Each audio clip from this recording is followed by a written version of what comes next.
Hello, welcome back to Learn It from a Layman. I'm Carl Christensen, joined by Cameron Christensen and nobody else.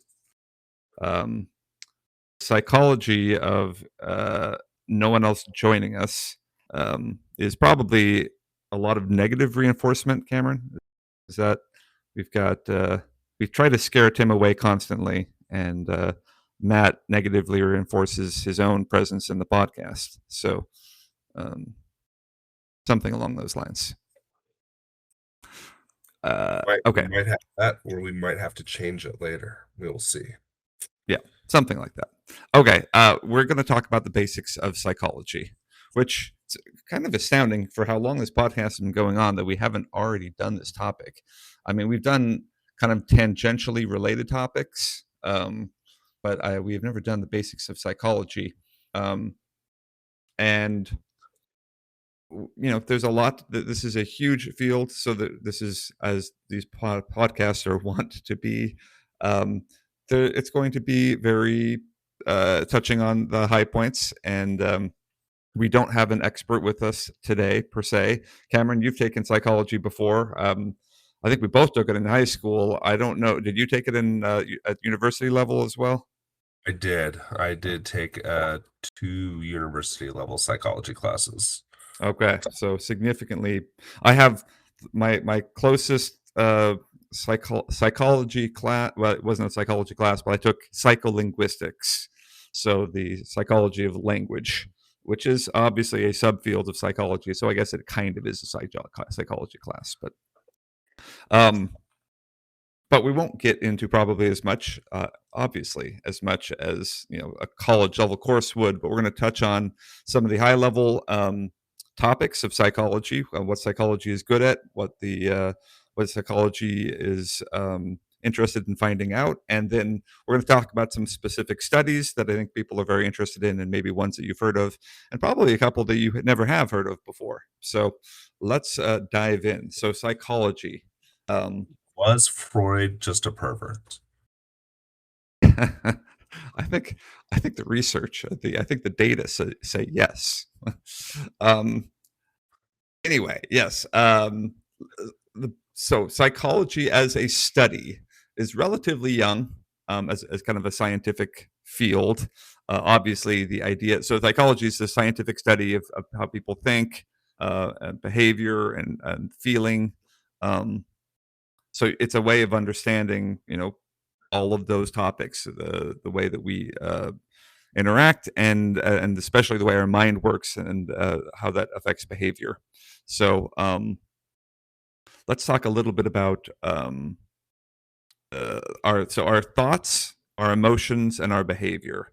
Um, so thoughts are, your beliefs, your memory, your decision making, are all obviously core components of psychology. When you think about your day to day, you the thoughts that you have, the cognition, your core beliefs, the memories that you've made, and then the decisions that you make, kind of define your being. Don't want to get too uh, philosophical about this. A podcast that we have not done that I think I've joked about in the past is the basics of philosophy, because boy, that was not a good class for me in college. Uh, but Cameron, what I guess when you're talking about psychology, what was the fundamental? Why did you take that as a class, and what do you think some of the basic takeaways you got from it were? Well, kind of going on with what you said, those 3 principles, emotions, uh, cognitive, and Behavior. behavior. Mm-hmm. Most psychologists, if you talk to them, they'll actually tell you that it's pretty much a pyramid, and each one will actually affect the other, depending Mm-hmm. on how that is. So if you draw a triangle and label each of those, and then you can put, up and down arrows pointing to each of the things, because depending on how you're feeling, it will affect thinking and your behaviors. So Sure. just kind of going along with what you said there.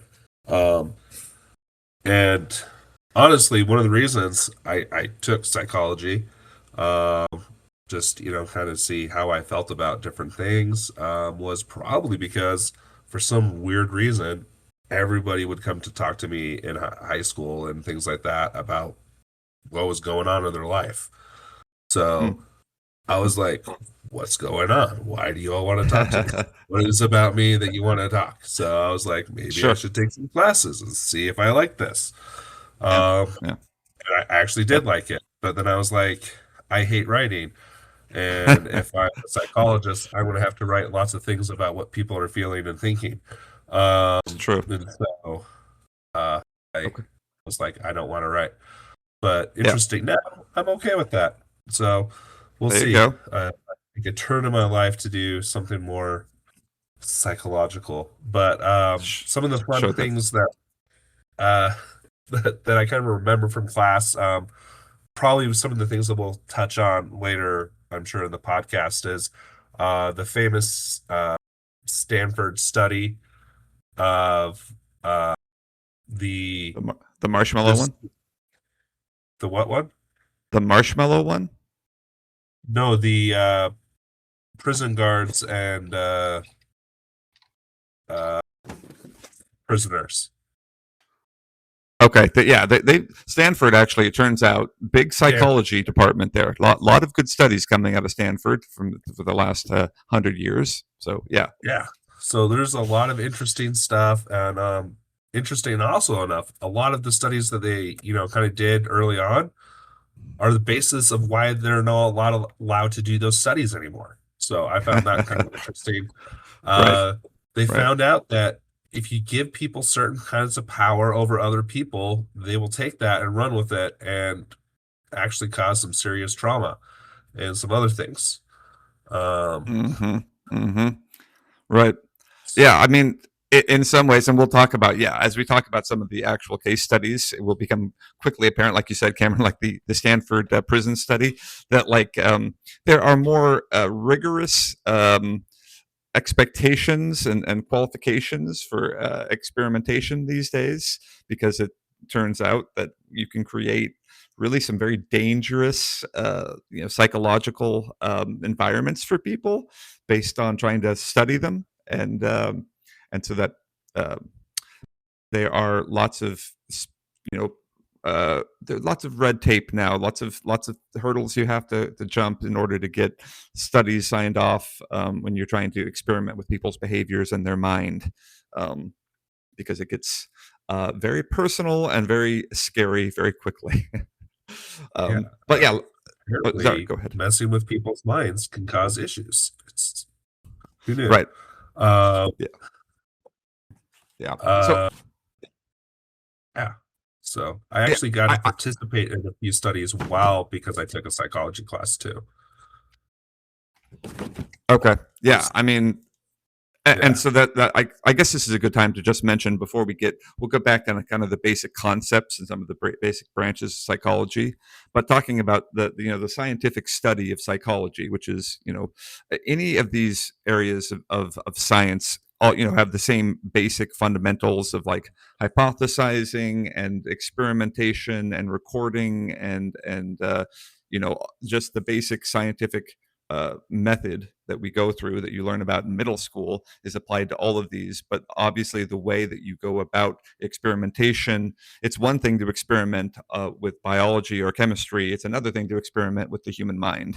And so there's it's the IRB, the Institutional Review Board nowadays, that is in charge of determining whether or not a study is ethical, whether or not human subjects are ethically treated and in a particular study. So you have to get IRB approval for doing experimentation that involves human subjects. Um, so that's something that any college student, I think, has had some basic experience with, and yeah, that's we won't go too much in depth to that, but just know that this is something that, as we later on in the podcast talk about all of these studies, there wasn't IRB approval when there was the prison study and some of these other kind of studies where people were shocked or whatever else. So, yeah, Yeah. Yes. it's fun though. I mean, it's a fun time, back in the wild, wild west of psychology when you could, no holds barred. Okay, but we'll get to some of that in a minute. Let's talk about some of these basic principles. So, like we said, Cameron, it's the study of thoughts, cognition, emotions, and behavior.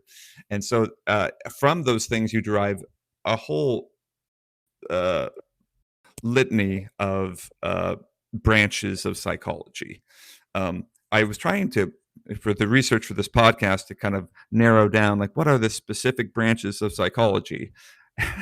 And I got somewhere between 4 and 18 branches of psychology listed as the definitive branches of psychology.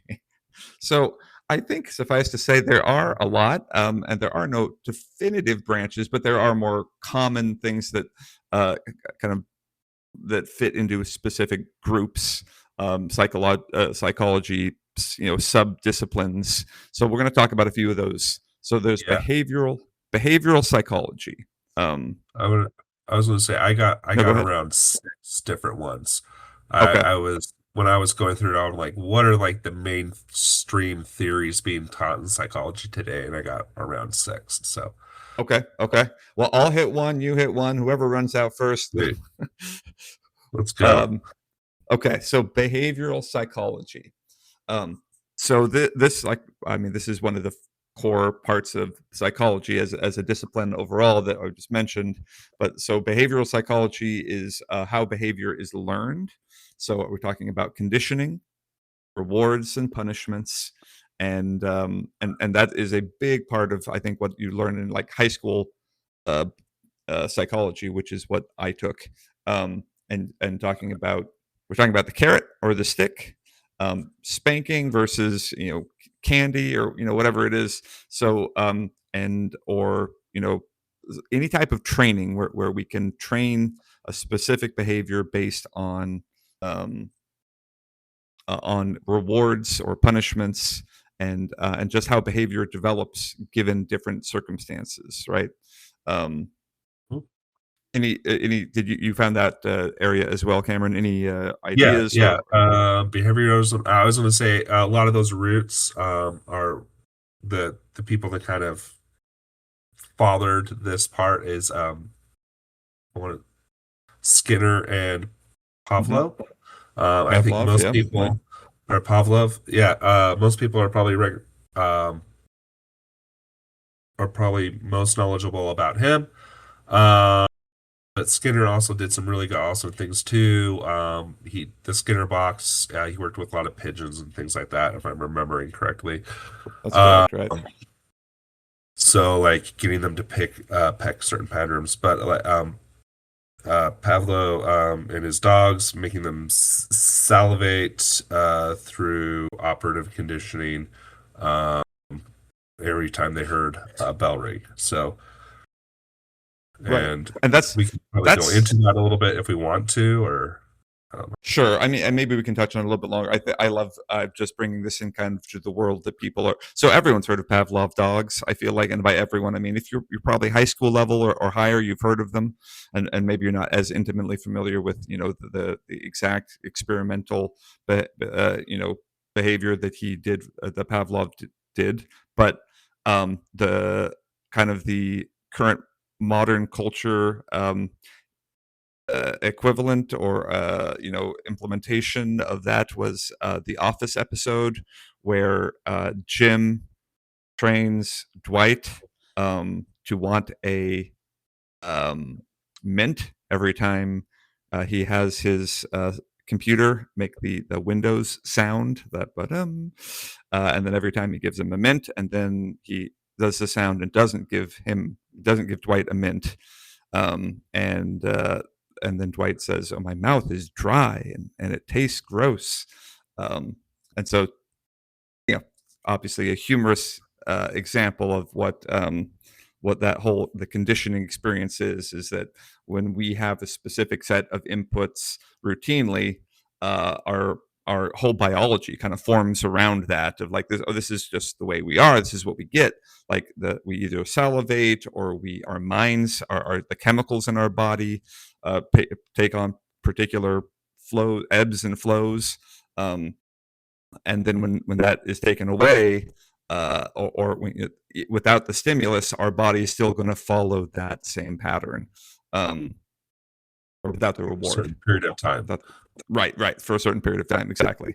So until our behavior takes on a different form based on different conditioning. So is that anything else you wanted to add there? I was going to, as we kind of briefly touched on the positive and negative reinforcement, this kind of goes into I think pretty well, and how we're conditioned. So we were actually, to the listener, Carl, Tim, and I were joking around about positive and negative reinforcement. And that was actually one of the things that was kind of pounded into me in college, that it's actually one of the things that the layman messes up the most.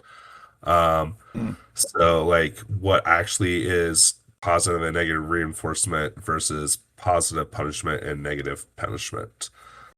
So one of the examples I'll give you that we kind of joked around, Tim gave me demerits, and because he was annoyed at our conversation, and Carl was like, "Oh, that's negative reinforcement, and that's actually positive punishment." So, Okay. so, and I'll kind of read off the definitions and kind of give an example of each, just so those that are going through classes, hopefully this helps sticking in your head a little bit better. So positive reinforcement is adding a desirable stimulus to increase a behavior. So if you're trying to get someone to do something, this kind of goes back to the carrot and the stick. We're going to give them a carrot for the donkey to move, or for your child, you're going to give them a treat for doing a chore, and hopefully that helps them learn. If I do my chore, I get a treat, and this is a good thing because I want this treat. And the negative reinforcement is to take away an undesirable stimulus to increase the behavior. So when your alarm is beeping in the morning, that is a negative reinforcement. You want to stop that as soon as possible to wake up. So that is a negative reinforcement. A positive punishment is adding an unpleasant stimulus to stop a behavior. The example that was given was scolding a child, but also giving someone a demerit would be actually a negative stimulus. So you're hurting that person by giving them something. Right. And then a negative punishment is to taking away a pleasant stimulus to stop a behavior. So taking away phone privileges or TV time or screen time, with a lot of parents, what they do is that's a negative punishment. So we're taking away a privilege that the person wants. So another example, let's say like teenagers, like you got your car taken away because you stayed out past curfew. That would be a negative punishment. So got it. Okay, that is really interesting, and that's something that I think you're absolutely right, and obviously that's the college level, like, and this is where like it goes from the layman understands psychology at kind of this squishy level, right? This like, oh yeah, isn't like, versus an actual scientific definition of specific stimuli, and even the codification of the terminology, where a layman is just playing fast and loose with, oh yeah, the carrot and the stick, and negative reinforcement, all that kind of stuff, as opposed to a scientific codifying of like how we use terms and what they mean and how that relates to behavior. So that's very much the scientific college level approach, which gives you a better understanding of how that's why we're at where we are in society, is being able to better define our ideas and be able thus better be able to control them. Yeah, I totally agree. And that's actually the funniest thing is like my professor, it was really good professor. He has actually said like these four things are what people have the hardest thing about. And so like it's one of the things like Mm, he really like drove in, and even still, even with all the stuff that he did, still those are like the most missed questions. And my uh 1000 and 2000 level classes in psychology was going back to what is this, what is that. So it's kind of funny, even as much as he was drilling into it, the I think it kind mm, of goes back to that conditioning that we did to ourselves, that we're so used to using these terms, um, either correctly or not, like you said, just really kind of is ingrained, and we have to kind of fix that, which can go to some other different things, some conditioning and other things like that. So, mm. um, Nice. my Yeah. So my let's set is up to biological and neuroscience, which is one of the ones I had, one of the biological and branches of neuroscience psychology. perspectives. Okay. Nice. So Biolo. Yeah. Go ahead. I was like, those emphasize the role of genetics, brain chemistry, um, and the psychological processes and behavior and mental health.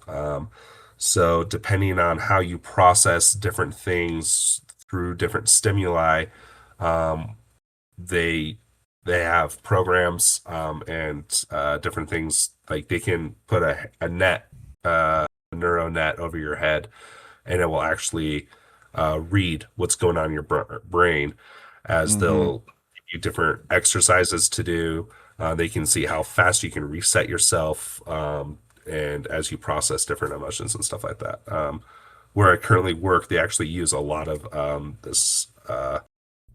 They call it mapping, to help with the individuals uh, that I work with. So Right. Right. Yeah. I think the biological study of psychology is the one that makes the most sense to me personally.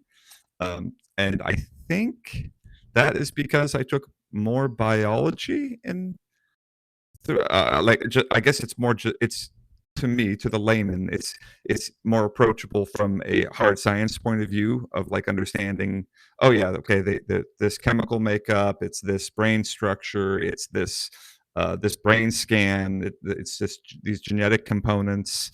It's easy to quantify and to therefore put your finger on, oh, that's why it is that this behavior is what it is. That's why, as opposed to behavioral and all these other ones that we're going to be talking about, which get uh, far more. Um, uh, you have to understand a lot more of psychology, I think, to better be able to describe and understand these at kind of scientific level, as opposed to just this squishy. I'm going to keep using the word squishy because I like the word squishy when it relates to like the layman's understanding of these types of things. Like my understanding of calculus is pretty squishy, um, even though obviously I know it calculus. involves numbers and proofs. That's about it. Yeah, right. Like Um, I can use the word derivative. I can use the words that you need to use in calculus. But like my understanding now, whatever understanding I had from 20 years ago, it's very squishy. So, but biological science to me makes a lot of sense, and behavioral. But the other components, and so I guess here is where one place I'd like to also define it. So there's theoretical avenues of studying psychology, and that's what we're talking about. And then there are specific branches of applied psychology, I think is what, anyway, two different things I read when I'm looking, once again, the research for this podcast is, we're giving the list of like the ways that psychology can be studied, but behaviorally, biologically, um, and then kind of overlapping but slightly different is the specific branches that get implemented in psychology. So, like developmental psychology, personality psychology, cognitive psychology, and those overlap to some extent with the specific, theoretical perspectives on psychology, but they're from a more implementation point of view of like, okay, well, how do we actually apply these to doing studies and using them in actual, jobs and helping people with particular, behavioral issues or whatever. So, but yes, okay. So going back to biology, um, I think this, Cameron, is one that like, when we talked about the basics of the brain, I think that we did that with Dr. Johnny. This would be one where psychology and biological uh, systems overlap significantly. Where if we can understand the brain, we understand, oh, okay, this is why so and so has a hard time controlling their Tourette's, or like it's okay. There's this part of the brain that doesn't have the same amount of blood flow, whatever it might be. Is that right? Yeah, through as we've built up our knowledge on the brain and stuff, we started out, we know this part of the brain processes this, language, you know, like, what the different things the brain processes, we've kind of figured out where that as, and it's still actually changing.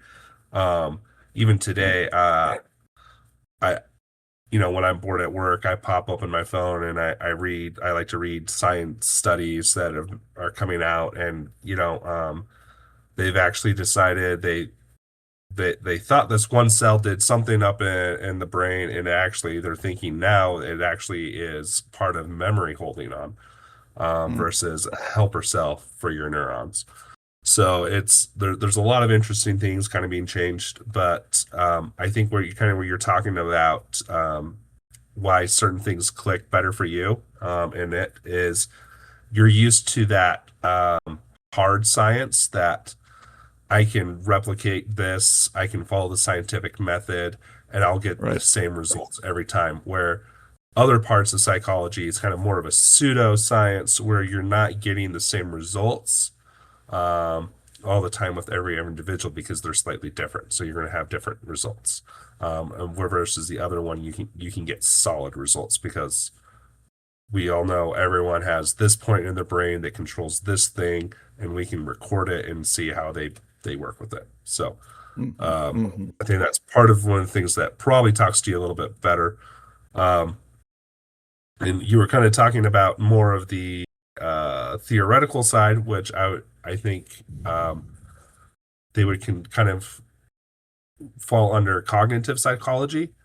Mm-hmm. You're Mm-hmm. focusing more on a mental and internal paradigms, such as thinking, problem solving, memory, language. Kind of touched what you did in college. And then it combines with behavioral principles like CBT theory, CBT, which is cognitive behavioral theory. Right. So, how we think and problem solve, or things that have happened to us, will change how we think about things and problem solve. So, Right. I read this interesting and not actually too tangential. It's pretty apropos of what we're talking about here. I read a book a year ago, maybe it was two. It was called "Why We Remember." I think that's what it was called. Let me. Um, is that it? Why We Remember: Unlocking Memory's Power to Hold On to What Matters is by Dr. I'm going to mispronounce this doctor's name, so I apologize. Karan Ranganeth. Ranganeth? That was butchered. I apologize. Okay. Anyway, this doctor talked all about. I think he's a doctorate, has his doctorate in psychology, clinical psychology. I once again, I'd have to go back and read the book, but the takeaway for the book that was that like he's trying to understand memory's role and why we humans remember the way that we do. It's a very unique, um, uh, power, ability that humans possess, uh, the degree to which our memory serves us. We know that obviously other animals remember as well, but the way that our brains access memories, the way that we use memories, and just his insights into the way that and obviously the studies that he's been able to do both biologically, but also behaviorally on memory were incredibly interesting. Like you said, the way that you can chain memories, if memories change, then behaviors change, um, and just the whole way that your memories kind of frame, you know, your uh, your own place in the world and the way that you kind of perceive things. And so that this cognitive psychology of like understanding how we remember, why we remember, how those, and then that's cognitive psychology also goes to linguistic psychology, which is how do we think? Is the language that we think in, is that affecting or being is that determining um, the way we think? That's I think I've mentioned that on the podcast before. It's the Sapir-Whorf hypothesis from I don't know how many decades or maybe a century ago now, maybe not quite that, but the Sapir-Whorf hypothesis was that like our language controls our thinking, meaning we can only think inside of the domain of our language. If we don't have words to describe a particular idea, it's it is inconceivable, as Princess Bride would have us believe.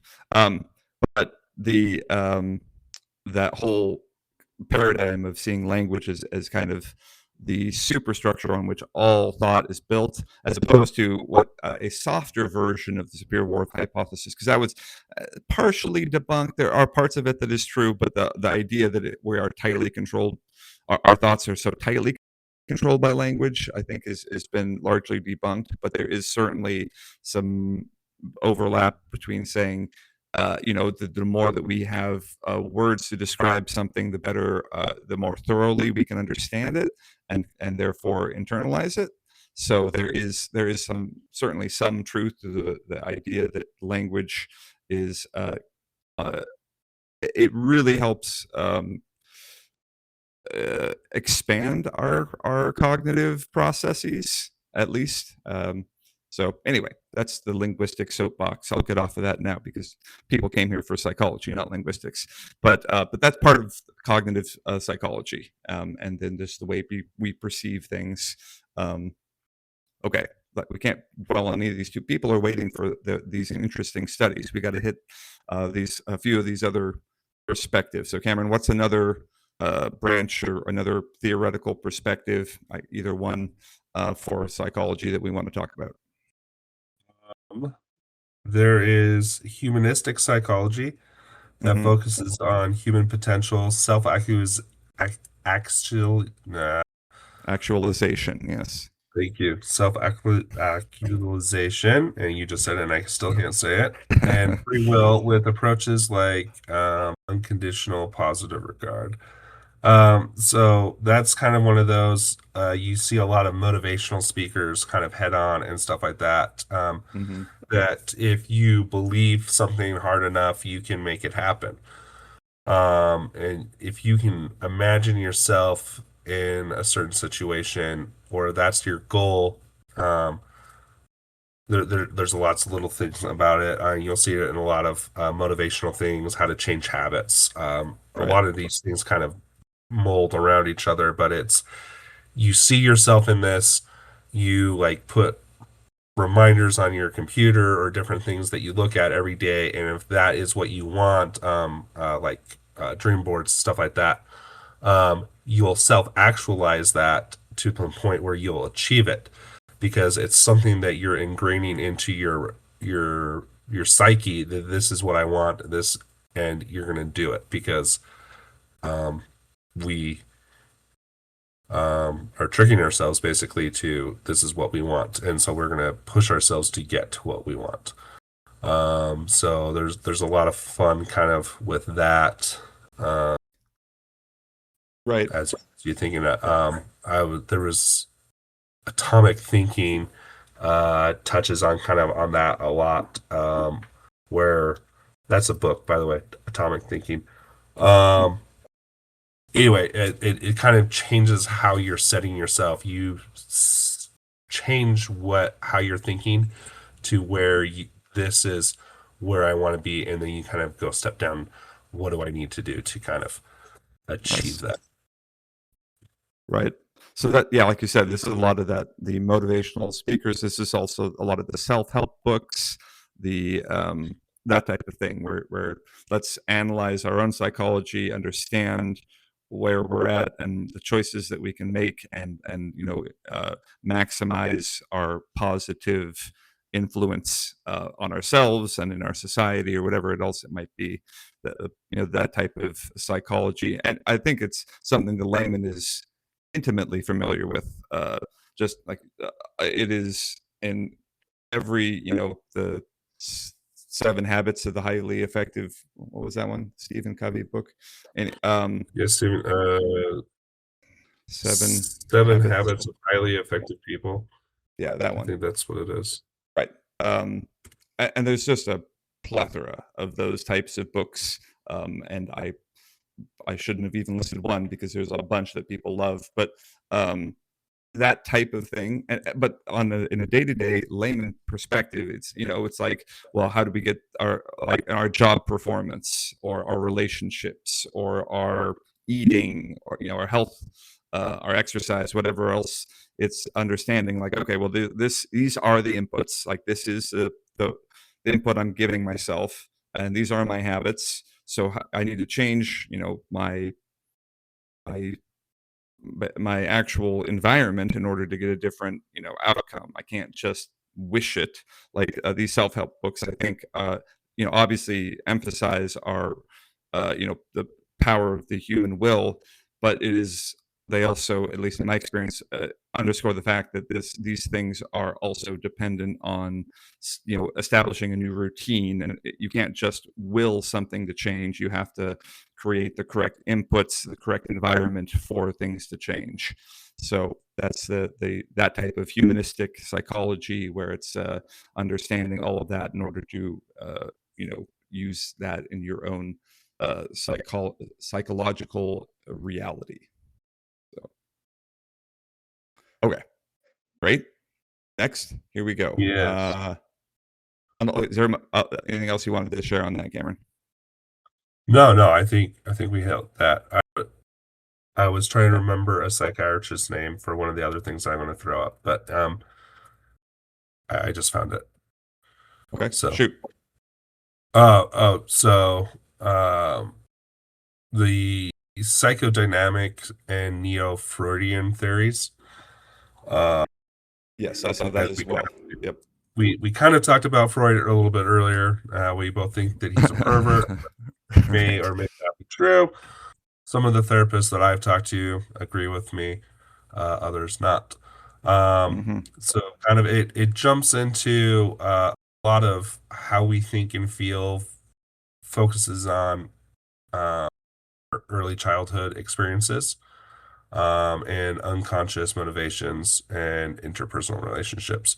And I would kind of throw into that kind of some interesting things. I would probably throw Kinsey in that, who was kind of a promotion of uh, sexual freedom and stuff like that with people, Hmm. and kind of that. And so I was trying to remember the person's name. Anyway, it was particular towards females that he did his studies with. But um, anyway, so just kind of some of those things that where it kind of goes into is, um, let's say, basically Freud would say if you have an unhealthy attachment to mom or dad, it's because we're making this super simplistic. It's because you had an attraction to one of your parents growing up, and you might resent the other one at the same time. Um, whether it's true that you had an attraction or not, I think might be more hogwash, but I think it might be you maybe just felt more comforted by them, or different, like you just were able to attach to them better for someone, whatever reason it was, which I think is kind of they're trying to change the Freudian. That's why it's now neo-Freudian, um, where our experiences, like it said, paint, like kind of help make us what we are. So a little bit more nurture versus nature, um, Right. and how we grow. Yeah, and this is something once again and this is, uh, I mean, this part of psychology is also learning to recognize your own biases, right? Your own preconceived notions. Part of psychology is understanding your own process, and I will absolutely, uh, like nature versus nurture. To me, I've always understood, except that as I've gone along, to me it seems like nurture is a different uh, implementation of rules to the same to nature. Essentially, I'm saying that if we're taking the human free will out of it, which I guess that's not necessarily necessary in psychology, but um, that like nature is what defines it, defines human psychology, and then the behavior it gets overlaid on top of that to create a different set of behaviors that we see. Um, if that makes sense. I guess that is nurture. Anyway, that my own Yeah. process is that I trying to understand what when we say nurture, do we mean? I think that is what we mean. Is that like it is the environment that we get put in, and therefore the whatever biological pre conditioning pre set expectations we have that when we start interacting with a psychological reality, that will our biology will adapt. So anyway, So yeah. yeah, So go ahead. I mean, to simplify what Carl just said, let's just say, uh, example A was born from royalty. They never really had to work their entire lives, or menial work their entire lives, things like that. And but this person that was born from royalty was put into, let's say, an Oliver Twist situation where they have to basically fight and steal to grow up. Um, the nature would say because he comes from these genes, he shouldn't be predisposed to doing these things, but because the environment he was put into, he'll have to learn these things to survive. Versus what and so that's kind of basically simmering it down to really basic. Yeah, which is good because I mean, I've heard this. We've talked about this frequently on the podcast. If you really understand the subject, you can explain it plainly, which is why you're doing a better job than I am. And I sound like some babbling idiot because my understanding of psychology is that of a high schooler put in a middle aged man's body, and therefore it's like, well, this is nonsensical, But that's anyway, whatever. Thank you. The actual example of like uh, I guess the Popper, the what was that book? The Prince Upper and and the the Pauper. Is Prince. that what? Yeah, Prince Yeah, and the Prince and the Pauper, right? Pauper. Yeah. Yeah, that type of thing. Where like Mickey did different. that. Yeah, exactly. I remember reading that Mickey one. Yeah. Okay. Anyway, that's so yeah. Unconscious early childhood experiences, nature versus nurture. Okay. Anything else as far as theoretical perspectives or branches of study, and then we'll move on to. I think we'll talk about a couple interesting layman topics, and just kind of at a high level as far as like what we interact with psychologically, as far maybe autism. Uh, we've had a whole podcast about ADHD before, attention deficit hyperactive disorder, just different psychological, uh, you know, takes on some of these conditions that we better understand now. Obviously, we don't understand them super well, but there are ways of understanding how these things kind of are diagnosed. Once again, I don't have a great understanding of it, which is why I'm not able to describe it as well. But I do think it's useful from the layman's point of view, at least to mention that before we talk about, like I said, these very interesting experiments, and that's what we'll finish up. So, Cameron, I think you said you had 6. I think we've talked about 5. Is there one more like perspective or branch you wanted to talk about? I have 2 more. I Two have more. Okay. evolutionary psychology. Okay. And a lot of these kind of like, even though they have like set things, they kind of blur the lines with other the ones that have been done. Just to throw that out there. Sure. So, as we can tell, because we are all great at etymology of words, evolutionary psychology is how evolutionary principles like adaptation and natural selection explain human behaviors and mental processes. So, Darwinism in psychology terms is basically how that one works. So, we chose to do X, Y, and Z because back when we were, if we're going Darwinism-ish with things, when we were apes, the one ape kind of learned, hey, if I can wait a second and do this, I'm going to be better off. So kind of growing out of our lizard brains into a more complex brain is basically how that psychology works. Right. And the other one is the socioculture and cultural perspective. Kind of like we were talking about before, analyzes how social environments, cultural norms, and social structure shapes behaviors, including topics like gender and social identity, nurture versus nature. That's kind of what I put right there. So Sure. that kind of goes back up to the Freudian. He kind of was a little bit of that as well. Sure.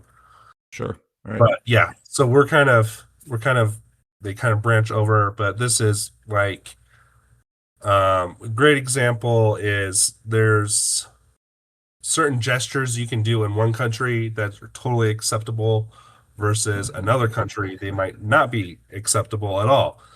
Right. So, and because of that, we develop these norms and these ideas of what we are and what things are. But when we go to somewhere new, it might not be the same.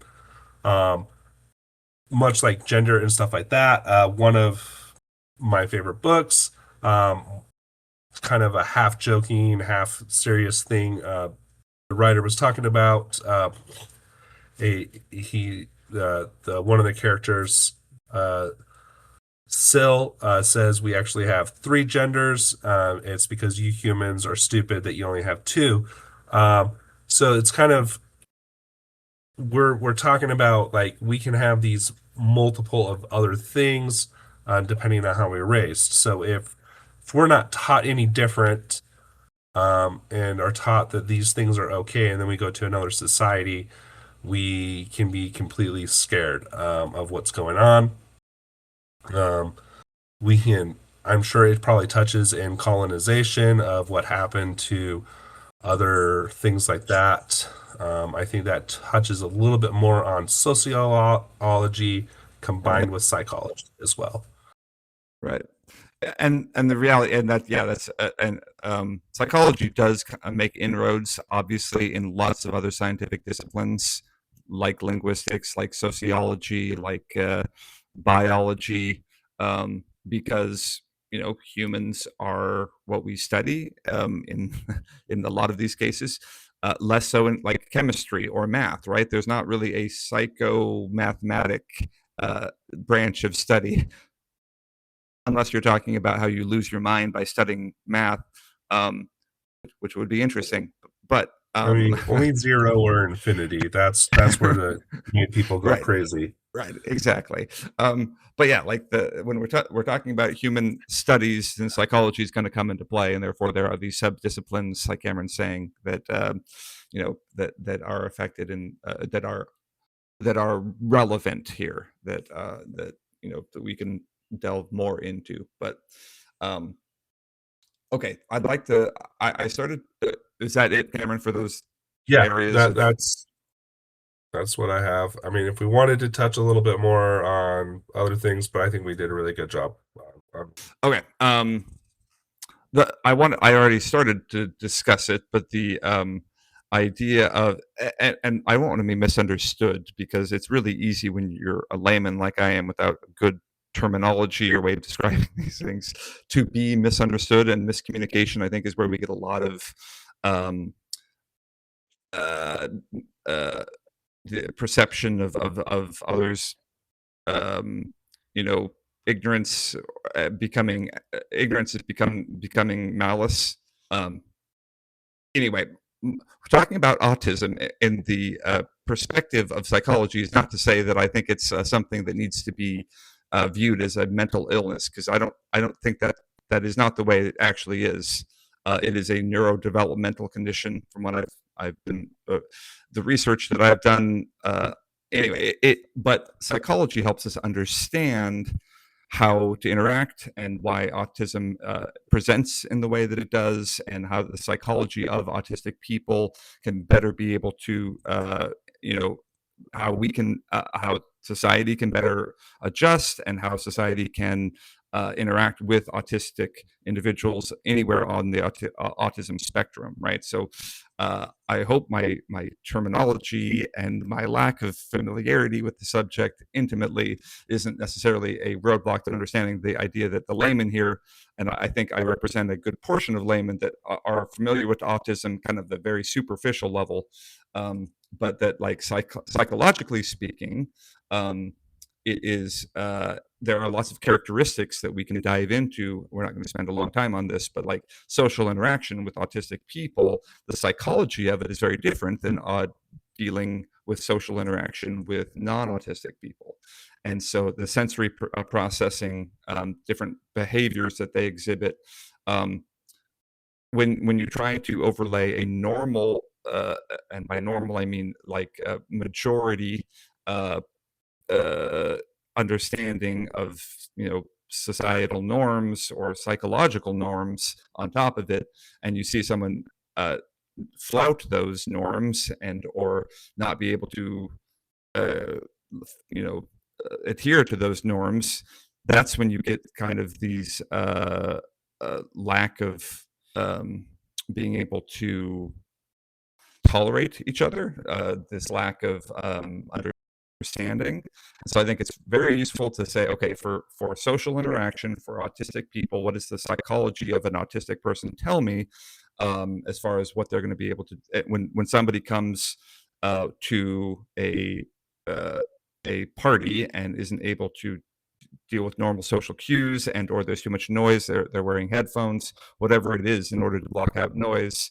What is their psychology behind that? What are they trying to deal with?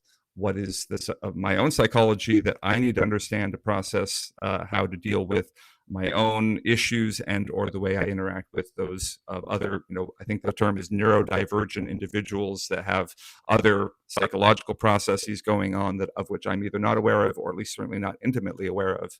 So the better understanding of psychology, understanding this whole developmental, paradigm of, okay, they came from these other circumstances, they're the cognitive psychology of the way their brain is structured is different, kind of gives you a lot more room to not only tolerate, but then to be able to integrate and adapt around other people's eccentricities.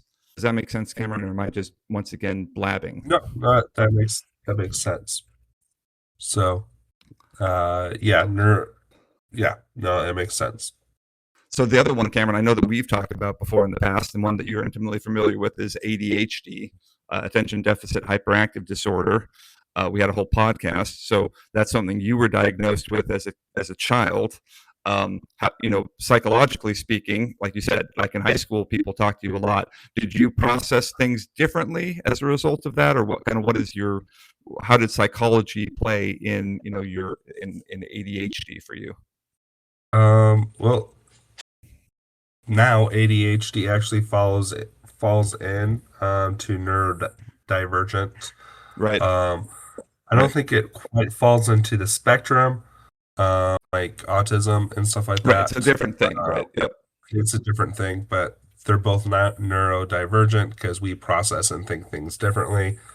Um, so one of the like basic things a lot of people will talk about with people with ADHD is they want to figure out the conversation right when it starts. So you're going to process the conversation and how it's going to end before it even starts, Mm. which is a weird thing. I don't know if that happens to you. It's not like, oh, this person's going to ask me this and I'm going to respond like this, and then they're going to ask me this and then I'm going to respond like this.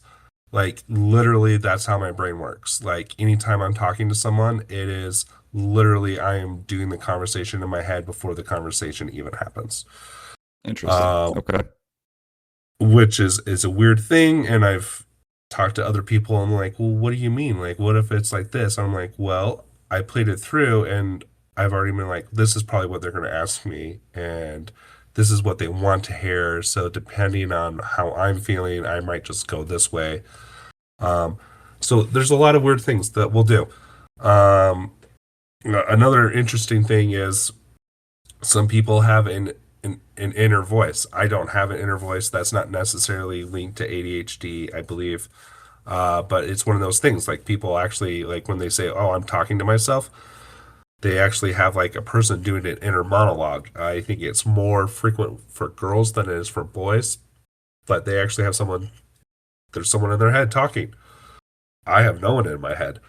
Uh, Literally me talking to myself in my head. So I'm like, Cameron, what are you thinking right now? I'm thinking this. And like I will have a conversation with myself, but it's I take both sides and just go back and forth, which It's interesting. Yeah. yeah. So interesting. Um so like everyone's a little bit different. Like that was Right. I think really big on TikTok a few years ago, like just blowing up, like just and it could just because I'm ADHD too, that they targeted me because I said that enough and the algorithm heard me. And then it just, you know how those things work. Cookies remember and then they target you. So, but anyway, I got Hmm. lots of things like that that would pop up on my phone or Right. uh, like different things like with people with ADHD. If you one of the TikTok things that I saw was, oh yeah, like my buddy is going to tell me he's going to like you tell your buddy to say, hey, will you just like once or twice a month just say, hey, you're going to stop by, and it pressures the person because they know they have a hard time cleaning that they'll clean super hard. Because they just call them up and say, "Hey, I'm going to stop by," and you know you don't want to show a mess to what people are coming in, um, so you clean your house, and then they never show up, and they're like, "I thought you were coming over," and I'm like, "Dude, don't you remember you asked me to do this?" And they conveniently forget that this is why you asked them to do it, so you Mm. actually do it. Um, so there's different things like that, just depending on different things that you have, like Right. ADHD. That's something like that. Right. Autism is different. You uh, sometimes have a not sometimes all the time you have lower cognitive abilities in different areas. Some of the most brilliant people, like mathematicians and things like that, generally have autism, but that math part of their brain works extremely well, while other parts of them lack. Sure. So Yeah. I think A Beautiful Mind is a great example. That person had autism, Sure. and Right. And there's all kinds of like so autism is one that we've talked about, ADHD, like the and then there's all a variety of other ways that you can be neurodivergent and or have just um I don't honestly once again this is to show my absolute lack of knowledge in the subject, but like bipolar disorder, there are disorders that are like psychologically related, but probably more better understood in terms of biology. Anyway, but I think yeah, it's like that's more chemical imbalances. right. A lot of disorders are kind of. yeah, there's a lot of chemical imbalance disorders where some may need to be medicated, others may not, depending on where they are in that range, or depending on the coping mechanisms. Kind of going back to that general psychology, teaching coping mechanisms, depending on those mechanisms that you've created for yourself to overcome whatever stops that you have in your life. Uh, that's how Right. you do it. I mean, and that's the great thing about the brain. It you can rewrite it basically to do what you want to a certain point. Right, and that's once again where the layman gets kind of this squishy concept of psychology of like, well, it's constantly changing, and I mean, part of that is true. I mean, that's science in general, though, right? Our understanding of how these things are applied and used, but but yeah, okay. Let's not belabor this, but I just think it's like what you said, Cameron. Is just an important underscoring here is that like everyone's different. Obviously, there are these specific neurodivergent categories that we can better understand and then better be able to psychologically deal with. But like, it's just useful from a psychological point of view of conditioning and nature versus nurture and all these aspects of cognitive learning, social learning, developmental learning. That I think are help us understand and interact with people in a more tolerant and in a more efficient way as well. Just being able to understand where people are coming from and just the variety of different inputs and stimuluses and characteristics that people demonstrate from a psychological point of view that and all of these things can help us enrich our own understanding of our own reality, whatever. Anyway, a bunch of mumbo jumbo. uh Psychology can be useful in a lot of different layman ways is essentially what I'm saying. Okay, let's go on to this. I think the layman will have a lot of fun with the last couple things we're going to talk about here, which are some of the seminal and most interesting studies in the field of psychology. So, Cameron, I'm sure you are familiar with some of these, but let me hit a couple of the ones I wanted to talk about. The first one, and like I said, this is before IRB approval, so this is before a board of people decided if things were ethical. This is the Little Albert experiment.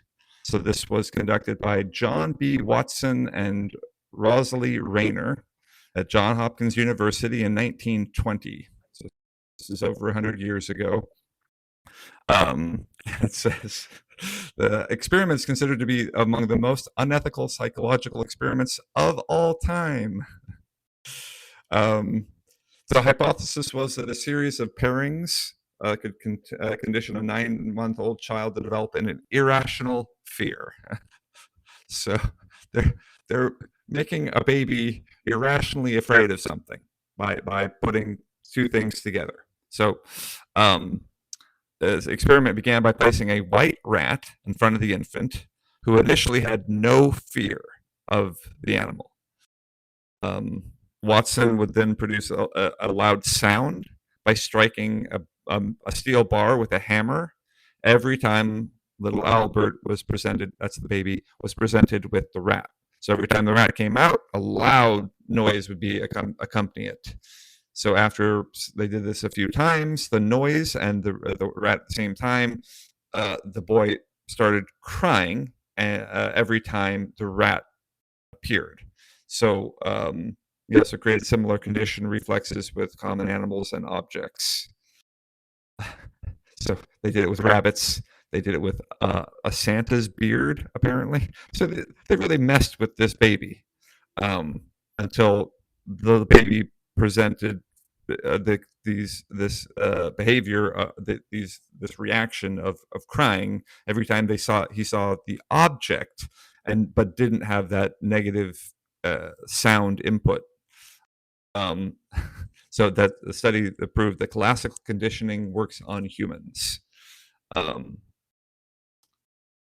anyway, that's it says one of the important implications this finding has is that adult fears are often connected to early childhood experiences. But yeah, that's Thanks I to hope little this. Albert, that's one of the reasons why it is extremely hard to do any psychological testing or any testing on children or babies. Right. Yeah. So Probably for the good, to be honest. But I mean, I can't imagine that Albert turned out normal, right? Like, this baby. I mean, irrational fear of Santa for the rest of his life and rats. Now, a lot of people end up scared of rats, but I mean, this baby. Whatever. Anyways, probably magicians too. If you had a Santa magician pulling a white rat or a rabbit. Yeah, they did rabbits rabbit too. out of a Yeah, hat, yeah. like That's a whole the kid, triple whammy. there's just no hope. All right. Okay, so this one was interesting to me because of my own biases. There's a study. So once again, memory is a big study in psychology as well. And so this was a study conducted by George A. Miller at Princeton University in 1956.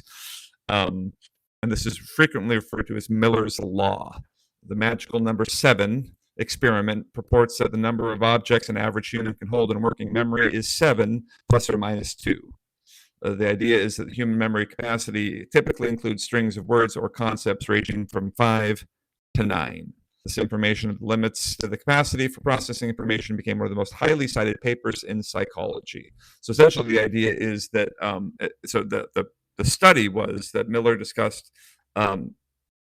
He said concurrence between the limits of one-dimensional absolute judgment and limits of short-term memory. In one-dimensional absolute judgment task, a person is presented with a number of stimuli that vary on one dimension, such as 10 different tones, varying only in pitch, and responds to each stimulus with the corresponding response that they'd learned before. Performance is almost perfect up to 5 or 6 different stimuli, but declines as the number of different stimuli is increased. This means that a human's maximum performance on one-dimensional absolute judgment can be described as information stored with a maximum capacity of approximately 2 to 3 bits of information, with the ability to distinguish between 4 and 8 alternatives. That is a bunch of scientific talk. Let me give you a little bit of kind of layman level understanding. One of the things I studied, and I know I brought it up in the podcast a bunch in the past, but it's been a while, was something called elicited imitation. That's the idea, and this is for the layman. It's just repeating what someone said, right? It's the mimicking game that kids do where they bother each other. Where I know you are, but what am I? I know you are, but what am I? That type of thing. And how complex or how long can a sentence be? How many words can you say in sequence before the other person cannot repeat that sequence? And the magic number is 7. It can be as low as 5, but as high as 9, depending on other factors and just kind of individual variance. But the idea is if I give you a sentence of 7 unique words that don't really cluster together in like phrases, that each one is kind of its own unique idea, then you're storing 7 different pieces of information. You will probably be able to recite that verbatim a couple seconds later. If I give you something with 9 to 10 different ideas, or like, because as linguistically we can chunk things into, so like the man isn't the concept of the and the concept of man. It's just a noun phrase of the man. That's one piece of information, right? So that's chunking. But that's so if I give you 9 to 10 different words or chunks, you'll probably not be able to repeat that verbatim a couple seconds later. It's just gone. Working memory cannot hold that much. Working memory is limited according to Miller's law. So that's the idea there. And that is a specific reason for something that we use daily. And what's that? Oh, the phone numbers. Phone numbers. Yep. It is why phone numbers are 7, and we'll chunk it into 2 to 3 bits. Right. So right. Your area code, prefix, last 4. But yeah, that's why that is 7 numbers. And if we go even further back, each number used to have its own tone as well. Right. Yep, absolutely. Okay, two more because I think we're running pretty long here, Cameron. Our layman audience probably loses us at this point, but I think the one that you Sure. mentioned, a study here, this is the Stanford Prison study conducted in 1971 by Philip Zimbardo. Um, it said it's one of the most widely cited experiments in the field of psychology, and they set out to study the assumption of roles in a contrived situation. So the experiment was designed to study behavior of normal individuals when assigned a role of prisoner or guard. College students were recruited to participate and were assigned roles of guard or inmate. And Zimbardo, the professor, the one running the experiment, played the role of warden. The basement of the psychology building was set as the prison, and great care was taken to make it look as real and feel as realistic as possible. Prison guards were told to run the prison for 2 weeks. They were told not to physically harm any of the inmates during the study. After a few days, the prison guards became very abusive verbally towards the inmates, and many of the prisoners became submissive to those in authority roles. The experiment inevitably had to be it had to be canceled because some of the participants displayed troubling signs of breaking down mentally. Although the experiment was conducted very unethically, many psychologists believe that the findings showed how much human behavior is situational and that people will conform to certain roles if the conditions are right.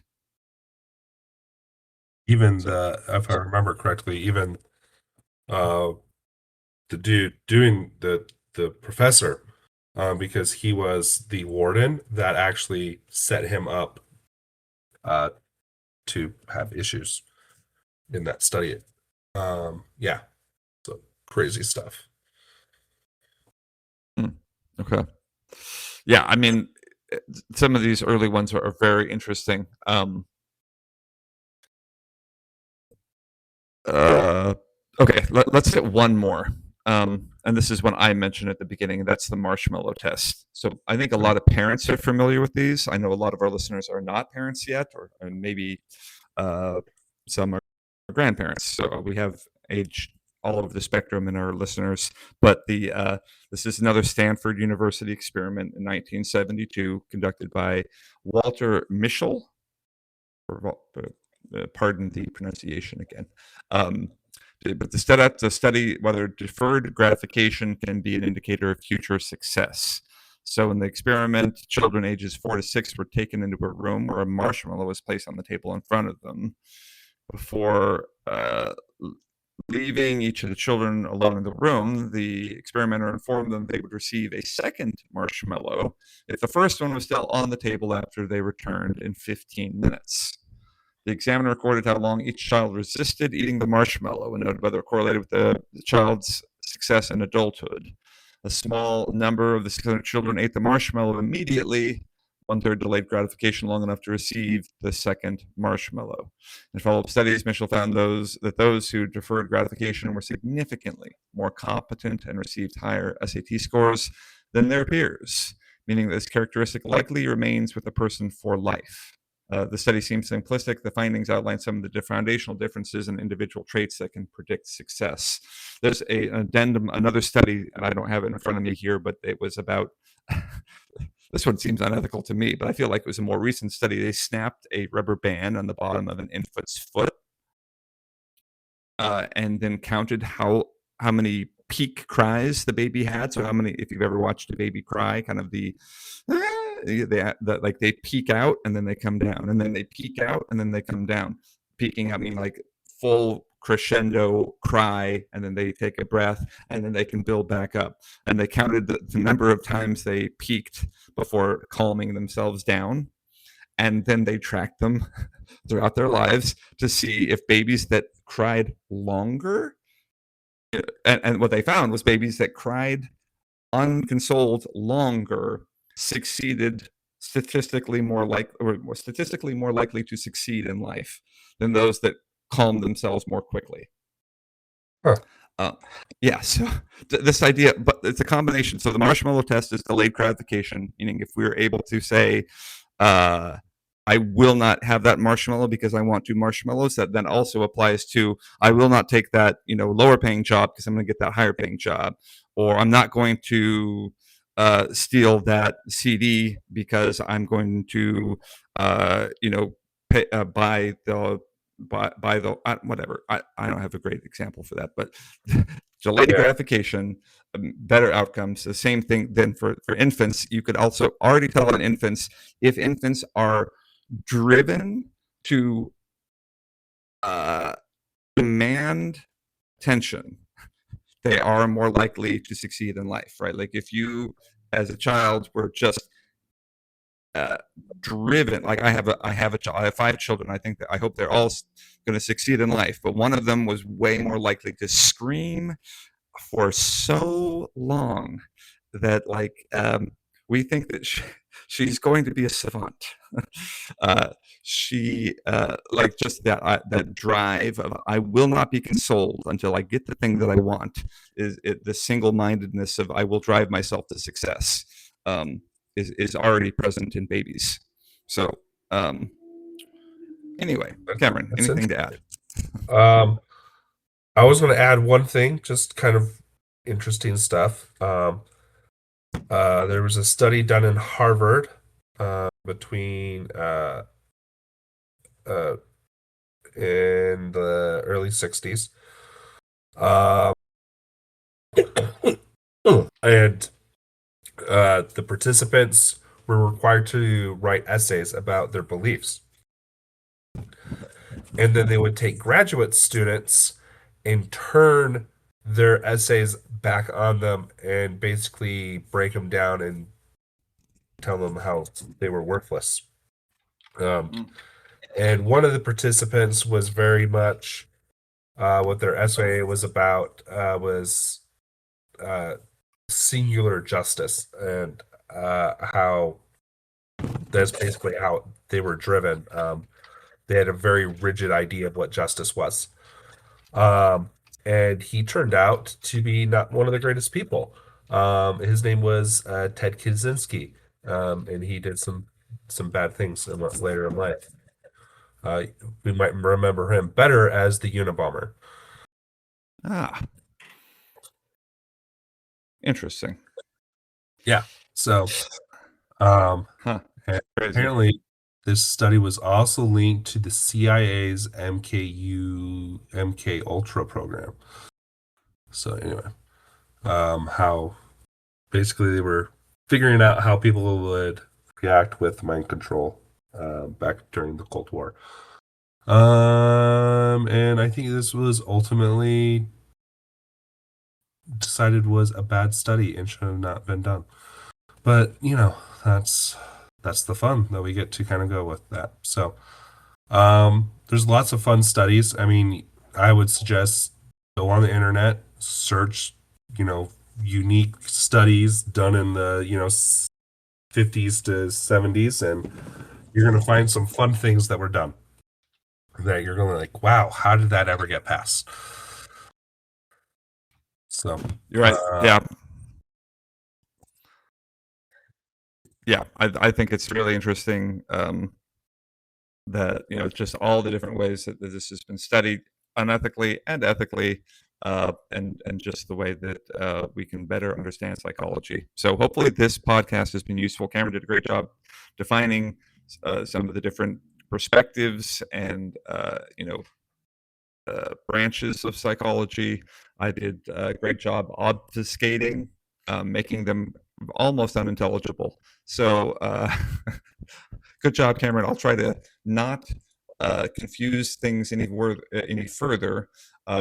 Just wanted to note that we have some other podcasts about psychology. We've talked about different types of what's the word I'm looking for? Not bias. I think we actually have talked about different biases in the past in the podcast. But with lots of different psychological related podcasts. So go ahead and look at in the past of a long storied history of discussing these things. But the first basics of psychology, I hope, was useful. And yeah, we'll be back again soon. So Yeah, Yeah, thanks, well, Cameron. we will be back. Thank you for having me. It's been a fun discussion. For sure. All right, see ya.